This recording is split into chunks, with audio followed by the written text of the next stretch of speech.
Many years ago, when I was young, that's a few years ago, and only a few years after I was ordained amongst those early women who were ordained in the Anglican Church, I was appointed to ministry here at St Matthew's in the city with a beloved and revered priest, John Mullane, as my mentor and my model. One week, he dispatched me to a gathering of inner-city ministers. This was a new experience for me. I'd never been to an ecumenical ministers' fraternal before and had no idea what to expect. But I was eager to learn what it was all about. I resolved to observe quietly and learn how we could cooperate ecumenically in the inner city. The meeting was gathered in the parlour of St Patrick's Cathedral Presbytery, the Roman Catholic cathedral down the road there. And I eventually found my way into it, having been given no directions at all. I wasn't the first to arrive, and when I did, the men smiled benignly at me as I joined them. Gradually, the group grew as a few more ministers, ordained and lay, joined, and we stood around drinking tea. I thought this was okay. I could manage this. Eventually, the host, a priest from St Pat's, said,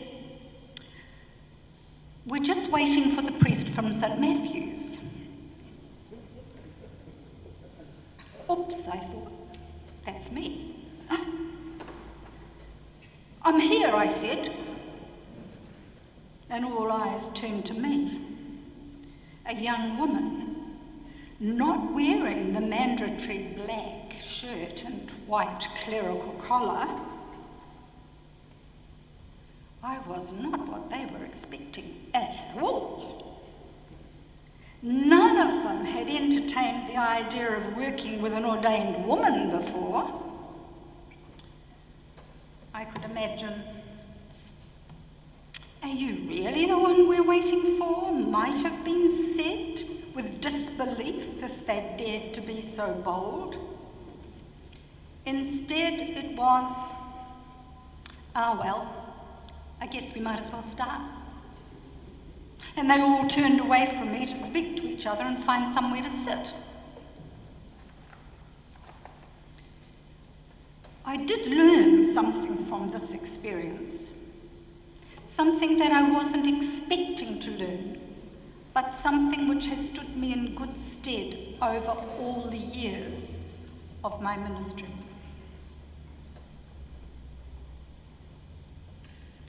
Clearly, Cousin John, trapped in Herod's prison, wasn't at all sure if Jesus was the one they were waiting for. Jesus, it would seem, was not doing the expected things. He was not setting about with vengeance. He was not setting about with liberating zeal and holy fire to cleanse the world, nor was he taking an axe to the roots of injustice. He was not behaving like the avenging liberator they were waiting for, that they'd heard about. Not at all. John was confused. Could this man really be the Messiah Israel was waiting for, the one written about? Could he really be that one? And he asked the question. Instead of answering directly, Jesus asks his followers to tell what they experienced, to go to John and tell them what they were seeing and hearing. It seemed obvious to me from Matthew's recounting of the story that Jesus aimed to show John the Baptist who he was, Messiah or not, rather than tell him. He wanted others to describe what Jesus was up to. Go tell John what you hear and see. The blind receive their sight, the lame walk, lepers are cleansed, the deaf hear, the dead are raised, the poor have good news brought to them. Echoes of the first reading from the prophet Isaiah that we heard. And these certainly are things to think about. But still it would seem this liberator was different from the fiery Messiah John had been preaching was coming. This one does not overthrow Rome or rebuild the temple. Instead, he goes about salvation that the people have been waiting for differently. He heals, he restores dignity, he uplifts the poor, and he announces God's realm through acts of justice and compassion. Not at all what the people were expecting. Perhaps they should be waiting for someone else. Remember, the time this gospel that we call Matthew was written was a time of chaos in the region. 60 or more years after Jesus' death, 20 or more years after the fall of the temple, and probably after all who'd met Jesus had died. Rome was reasserting its colonizing power, land was being redistributed, government jobs reassigned, taxes increased, and the local people displaced. Times were tough. People were expecting change, and those who were Jesus followers were trying faithfully to hang on to the hope God would come and rescue them. God would come and save them. But it wasn't happening. Matthew's telling of this story about Jesus is one of reassurance to the fledgling Christian community, struggling painfully with exclusion from the synagogue, as well as not seeing their hopes and dreams come to fruition. He's telling them that even though they were expecting something different, change was happening, and Jesus would bring it about. There's no dramatic overthrow of oppressive structures and powers in Matthew's story, no dramatic upheavals. Nevertheless, Jesus is building a new community. He is building from the ground up a community of people whose values undermine oppression and demand mutual respect, whose dreams bring hope and shape a vision the people can work towards.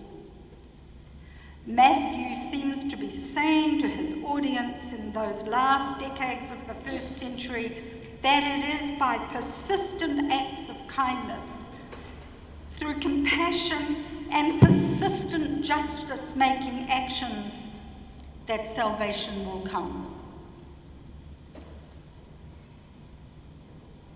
Jesus is building a movement. Jesus is gathering followers who are being taught and shown how to act with liberating concern and to relate to others with care and compassion.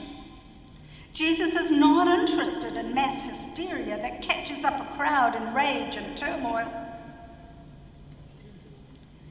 If we take note in Matthew's presentation, Jesus wants the people to think about what they are expecting, to be aware of what they're seeing and experiencing. The movement Jesus is building is a movement to last, a movement to catch up hearts and minds, a movement that will be life-giving, not a flash-in-the-pan attention grabber without substance. But in doing this, Jesus doesn't rubbish the faith of the people, nor their hope in the Messiah that John had spent his life proclaiming was coming. Nor does he disown or downplay John himself in any way. Rather, he speaks very forcibly to honour and uphold John, and uphold the preparatory work John has been doing to prepare the people for change. After all, John has been working very hard to grow the expectation that injustice can be overturned, that a community of mutual care and concern can be shaped to reflect the good news of God that Jesus was preaching and was enacting in his life and relationships. Many of us find ourselves identifying with John, caught between hope and disappointment. We long for change, for more evidence that all our hard work on issues important to us, on the climate crisis, on lifting people out of poverty, on pay equity, on honouring the treaty, of bringing peace in the Middle East and Gaza, peace in the Ukraine, non-violence in the homes of women and children in particular, of re-establishing the place of the tangata whenua. We want more evidence that all our hard work in these areas has had some effect. But it's so hard to see where or how we may have had effect. Our nation and our world are still in dire straits. We can barely stand to watch the news or read about the wars and the violence and the political turmoil. We get excited when an action for change or challenge to the status quo grabs the headlines. Yes! We pump the air in jubilation. But those moments are not the change we hope for. That change, the sustainable change, will come from the persistent movement building that churches can be so good at. Work that ensures people catch a glimpse of the vision of how the world could be, and an understanding of why our earth will not sustain life as it is if we carry on abusing her. We know the earth's resources are finite and our lifestyles will have to change. We know too that there is nothing to fear about this, that there is plenty if we learn to share and to accept enough. Those who build virtual bank accounts in the billions and of surplus dollars are simply human, like us, and enough to live well and flourish is what all of us require. They have nothing to fear. They don't need to keep storing up stuff and money they can't use. We can't use that unimaginable wealth that seems to be calculated in dits and dots in some virtual bank.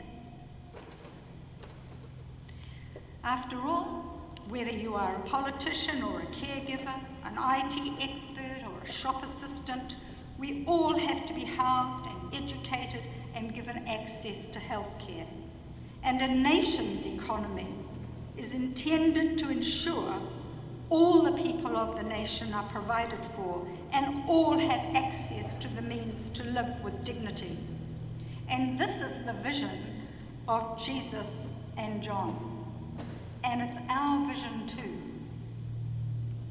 Change comes when we grow a movement that holds this vision, holds hope, and recognises that strength lies in difference that learns to work together to the strengths of each.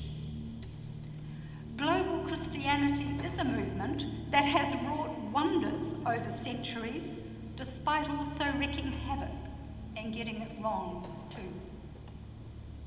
Christianity in the church and in this church of St. Matthew in the city have the potential today to be a power for positive change, to argue our vision of a flourishing life in the marketplace of ideas. To do so, the church at large needs more brave and informed leaders, not all of whom will be ordained. Leaders with vision and who can gather others around to tell the hope and the story of salvation. And one of them could be you. If Advent offers us contemporary Christians anything today, it invites us to faith, that all of this is possible. It invites us to recognize God is not absent from our world, that God is already at work through small, vital acts of justice-making, and in the compassionate listening and caring relationships we develop. It reminds us that God life is in acts of solidarity, and whenever we find the courage to speak out against alienation, marginalisation, disrespect and disregard. God is present when we hold up a positive vision of life for all of us. And more, as they say. Advent reminds us that while Jesus is the one, despite not seeming to be the one expected, he is not the only one. We too are invited to participate in the life-giving work of justice-making and to recognise and point toward the hopeful signs of the work of God in our midst, even if it's not what we expect.